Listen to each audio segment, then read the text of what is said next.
Bonjour, bienvenue pour une nouvelle vidéo du cabinet Landau Associés. Voyons ensemble le fait que quand j'ai un acte qui est pris sur injonction du juge, eh bien celui-ci sera un nouvel acte également attaquable. Oui, bien sûr, mais ceci a quelques conséquences contentieuses. De quoi parlons-nous? Un nouvel acte pris sur injonction du juge sera attaquable librement, nonobstant l'existence de cette décision de justice. D'accord, sauf cas rare, on va en parler. Mais cela a un certain nombre de conséquences contentieuses, notamment pour la tierce opposition, que nous allons voir parce que le Conseil d'État vient coup sur coup de préciser tout ceci. Quand un acte administratif est annulé, peut-il en résulter qu'un autre acte administratif est à adopter? Oui, c'est classique. J'ai un acte qui est annulé, de son propre chef, l'administration peut prendre le nouvel acte, ou elle peut même le faire parce que le juge administratif lui a enjoint, au besoin sous astreinte, de le faire. Mais ce nouvel acte sera-t-il lui-même attaquable?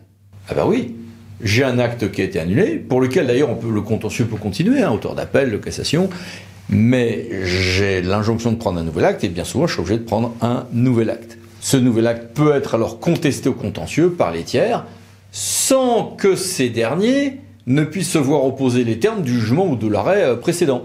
Conseil d'État, 25 mai 2018, dans une affaire d'urbanisme. Et c'est sur ce point que, en janvier et en février, coup sur coup, le Conseil d'État a précisé le mode d'emploi de tout ceci. Évidemment, le nouveau requérant, sur le nouvel acte, aura intérêt à trouver d'autres vices que ceux pour lesquels le juge s'est déjà prononcé, sauf élément nouveau, mais rien ne l'interdit. Mais que se passe-t-il alors pour les personnes qui étaient au premier procès relatif à l'annulation du premier acte? Ils peuvent se retrouver à la fois à défendre ou attaquer au contentieux, auteur d'appel par exemple, ou de cassation pour le premier acte, et redevenir requérant face au nouvel acte en première instance pour le premier acte adopté. Sauf si celui-ci a été retiré, mais c'est pas toujours le cas. Et surtout, qui peut alors se joindre au premier procès via une tierce opposition?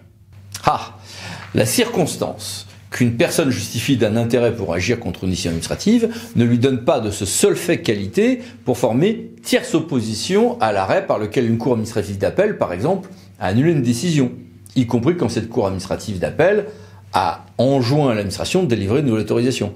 Cette personne pourra, si elle est recevable à agir, attaquer la nouvelle décision, mais ne pourra pas se greffer par une tierce opposition sur le contentieux précédent. Conseil d'État, 25 janvier 2023. Et si c'est le juge qui prend le nouvel acte? Là c'est différent. Il y a certaines procédures, par exemple en matière d'autorisation environnementale, les CPE, où par exemple un juge annule un refus d'autoriser une installation classée et il va lui-même accorder un certain nombre de conditions, c'est un régime un peu dérogatoire, dans ces cas-là, le nouvel acte il est né du juge et c'est effectivement par la tierce opposition qu'un certain nombre de personnes pourront agir.